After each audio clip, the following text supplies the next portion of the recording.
बच्चों, आज हम लोग फिर देखेंगे जो सबसे महत्वपूर्ण चीज़ है जनसंख्या, उसके बारे में।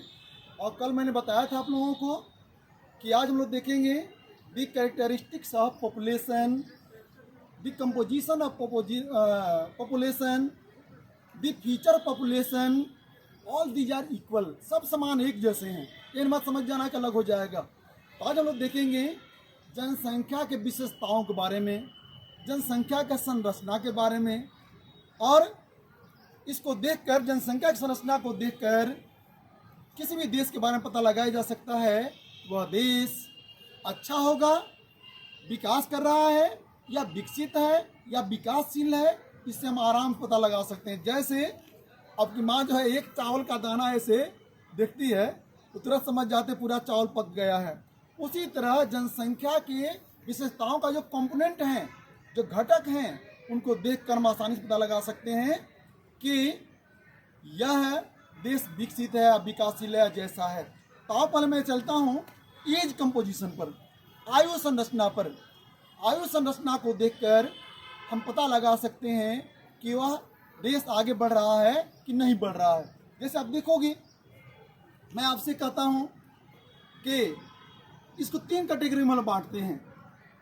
15 वर्ष से कम उम्र के लोग, बच्चे, 15 वर्ष से 59 ईयर्स तक, 59 ईयर्स तक, और 59 ईयर्स से एबव।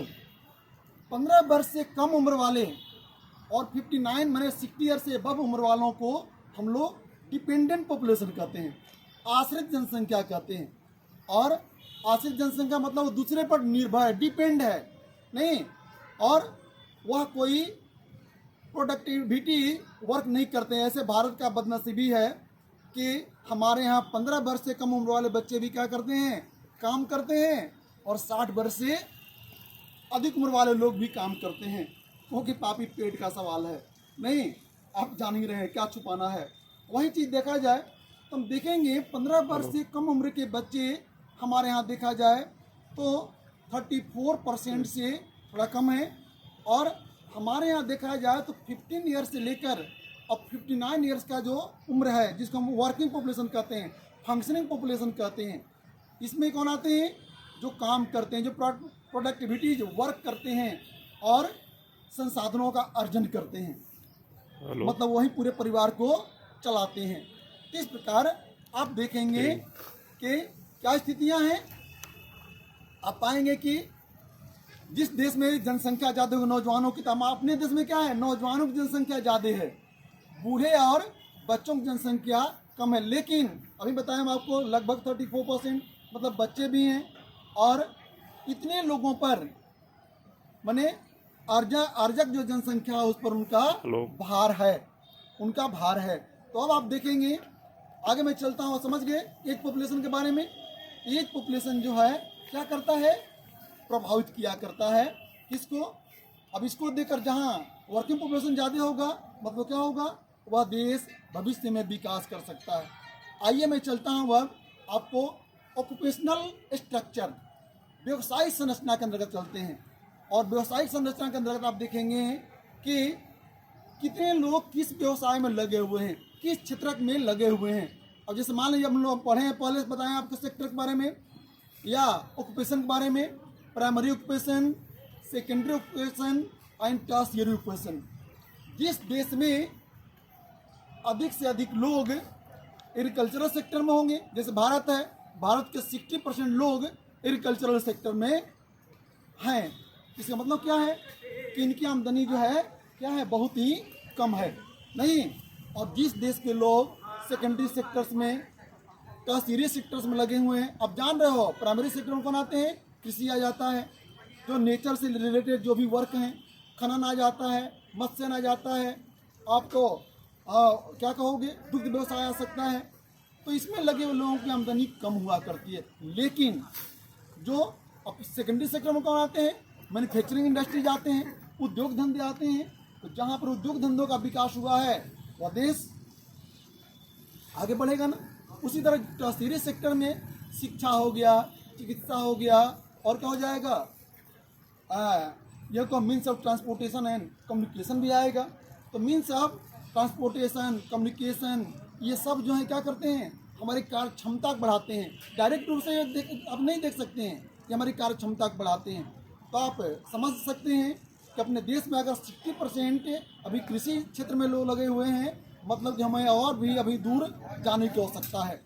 और वह देश जो विकसित देश होता है, वहाँ पर अधिक से अधिक लोग मैन्युफैक्चरिंग सेक्टर में और किस में, टर्शियरी सेक्टर में लगे होते हैं। तो हमको उम्मीद है कि आप ऑक्यूपेशनल स्ट्रक्चर भी समझ गए होंगे, व्यवसायिक संरचना भी समझ गए होंगे, और व्यवसायिक संरचना के माध्यम से भी हम बहुत कुछ बता सकते हैं। अब आप देखेंगे, अब हम चलते हैं आपको लिटरेसी रेट पर, साक्षरता दर। और ये सबसे महत्वपूर्ण होता है। जिस देश के लोग साक्षर होते हैं, शिक्षित होते हैं, वह देश पूरा विकास करता है। तो साक्षरता की दृष्टि से अगर हम आए तो हम पाएंगे कि आप देखो 1951 में तो कितनी जनसंख्या थी, माने परसेंटेज क्या था साक्षरता का, 18.33 था। क्या था, 18.33 था।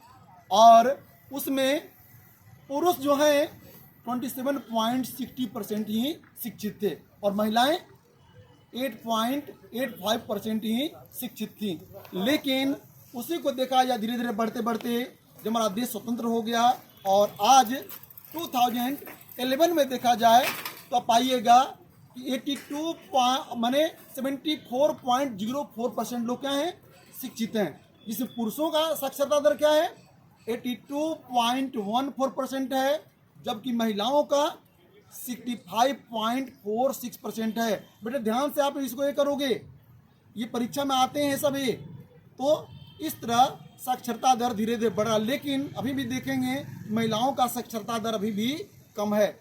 और राज्यवार चले अगर राज्यों के अनुसार तो केरल जो इसमें आगे है, केरल, आपको तमिलनाडु, ये सब राज्य जो हैं शिक्षा के क्षेत्र में बहुत आगे हैं, जबकि बिहार, उड़ीसा, ये सब साक्षरता दर यहाँ पर अभी भी कम है। मतलब कि साक्षरता दर आगे बढ़ेगा तो विकास हो सकता है। अब मैं चलता हूँ, एक और होता है लिंगानुपात, सेक्स रेशियो।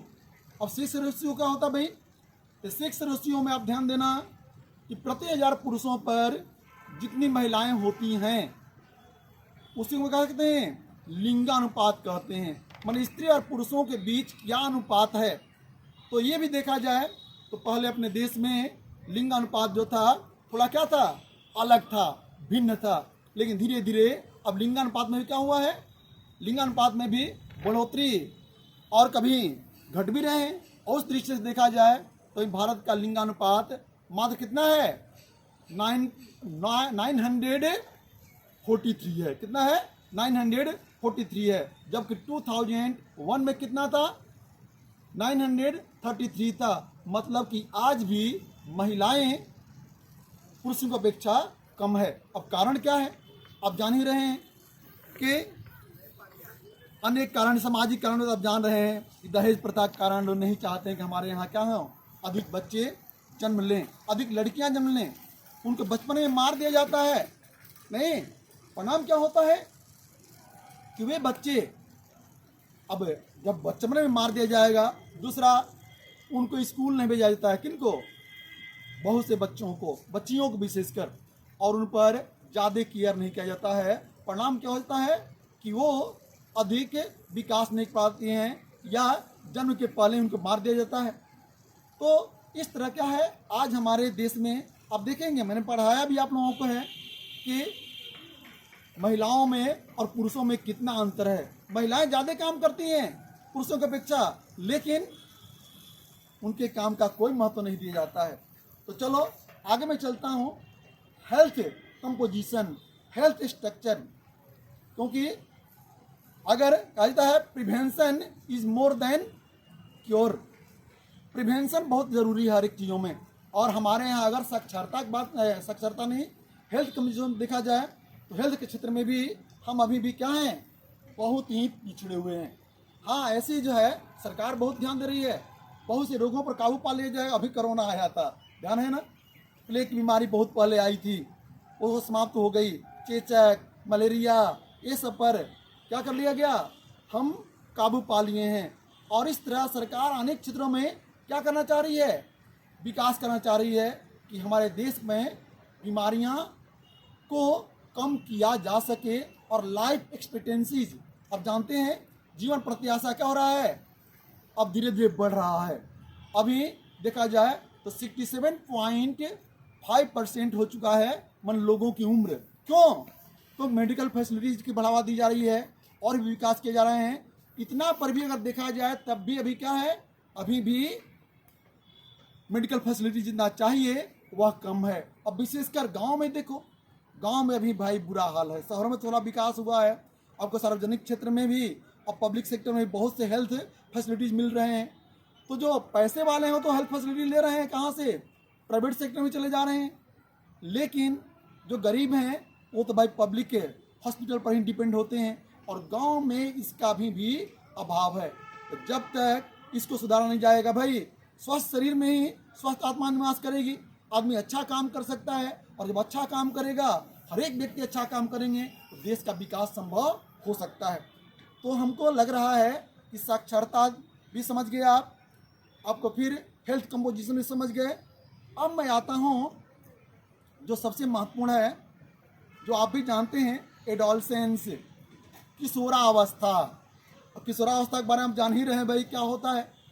10 वर्ष से लेकर और 19 वर्ष की उम्र के जो बच्चे होते हैं उनको हम क्या कहते हैं, किशोर वय कहते हैं, एडोलसेंस कहते हैं। और इसमें क्या होता है, पहले हम करते हैं तब सोचते हैं, यानी हम अपना केयर बहुत कम करते हैं। अनेक हमारी इच्छाएं होती हैं और इच्छाओं को पूरा नहीं होता है तो अंदर अंदर जानते हो क्या से क्या होता है। और इस एज में हम क्या करते हैं, ध्यान देना, माताजी पिताजी, माँ पिताजी और गुरु को से ज़्यादा सलाह नहीं लेते हैं। सलाह लेते हैं तो क्या होता है, अरे तू बड़ा हो गया और कोई काम कर दो, अरे तुम छोटे हो ठीक से काम करो। मैंने किसी तरह से चलने वाली बात नहीं होती है। परिणाम में होता है कि हम लोगों का झुकाव कहाँ होता है, दोस्तों की ओर। दोस्ती अच्छी मिल गई तो भाई बहुत अच्छी बात है। दोस्ती अगर अच्छी नहीं मिली तो बर्बादी का डर ज़्यादा होता है। तो कहा गया है किशोर वह ही ऐसा है जिसकी दुनिया निराली है, एक और शबनम है एक और लाली है। एक और शबनम है और एक और लाली है, किधर जाएं किधर ना जाएं नहीं। और इसमें क्या होता है कि बहुत से एम्बिशन पाले, अभिलाषाएं पाले रहते हैं हमारे कौन, पेरेंट्स भी हमसे। लेकिन अगर दोस्ती के चक्कर में फंस जाते हैं तो बर्बादी हो जाती है, आप जानते हैं। तो एक अब इसमें क्या है, हम कैसे चलें, कैसे दोस्त को चुने, किस तरह में रहना चाहिए, इस पर जरूर ध्यान देना चाहिए। और इसमें हम भूल जाते हैं भोजन भी, क्या करना है कैसे करना है, अपना तैयारी भी कर रहे हैं। कभी कभी दोस्तों के चक्कर में अगर फंस गए, गलत दोस्तों के चक्कर में, तो भाई ज़िंदगी जो है बर्बाद हो जाती है, हम अपना रास्ते जो है मोड़ देते हैं।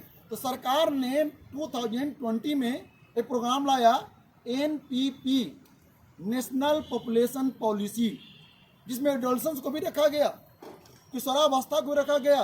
कि आज हमारे किशोर जो हैं, पहले के सुना जाता था कि मक्खन खाकर एकदम भीम बहादुर और कृष्ण बन जाते थे लोग, और आज के हमारे बच्चे पैकेट का घी और दूध खाकर, मलाई खाकर क्या बन पाएंगे।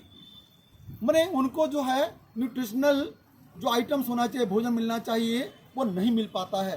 परिणाम क्या होता है, अनेक बीमारियों के वो चक्कर में फंस जाते हैं। अभी देखेंगे कि अपने देश में विशेषकर बच्चियों के, लड़कियों के को एनीमिया ज़्यादा होता है, खून की कमी ज़्यादा होती है। क्यों? क्योंकि वो अपना केयर नहीं करती हैं, चाहे महिलाएं हों चाहे लड़कियां हों। परिणाम क्या होता है कि वह धीरे धीरे वो मृत्यु की ओर जाना शुरू कर देती है, बीमारियों के चंगुल में फंस जाती है। तो सरकार क्या चाह रही है, सरकार नेशनल पॉपुलेशन पॉलिसी प्रोग्राम के माध्यम से पहला तो काम शुरू किया है, फैमिली प्लानिंग होनी चाहिए। फैमिली प्लानिंग ये तो ऐसे देखा जाए तो 1952 से ही ये शुरू हो गया, फैमिली प्लानिंग की शुरुआत। माने परिवार नियोजन, कम से कम परिवार हो, छोटा परिवार अच्छा परिवार, छोटा परिवार खुशियाँ हजार, ऐसी बातें की जाने लगी ताकि बच्चों पर अधिक से अधिक ध्यान दिया जा सके। दूसरी बात अब देखते हैं, किशोर वय वाला बताया था वही हम कि इसमें क्या होता है कि हम समझ नहीं पाते हैं और अनवांटेड प्रेगनेंसी के भी शिकार हो जाते हैं, नहीं, या बाल विवाह हो जाता है। इसलिए सरकार ने क्या किया है, मैरिज का समय भी बढ़ा दिया है, उम्र इसमें बढ़ा दिया है कि 21 के नीचे शादी विवाह न करें। इससे क्या होगा, किसी भी जनसंख्या पर कमी लाया जा सकता है। दूसरी बात कि साक्षरता दर को बढ़ाया जा रहा है, शिक्षा को बढ़ाया जा रहा है, किसके माध्यम से, एनपीपी के माध्यम से। और इसमें जो है 14 वर्ष से कम उम्र के बच्चों को क्या किया जा रहा है, निःशुल्क शिक्षा की व्यवस्था की जा रही है, ताकि अधिक से अधिक लोग साक्षर हों, अपना अच्छा और बुरा समझ लें। अब देखते हैं ना कि आजकल गलत संगति के परिणाम स्वरूप अनेक बीमारियां होती हैं।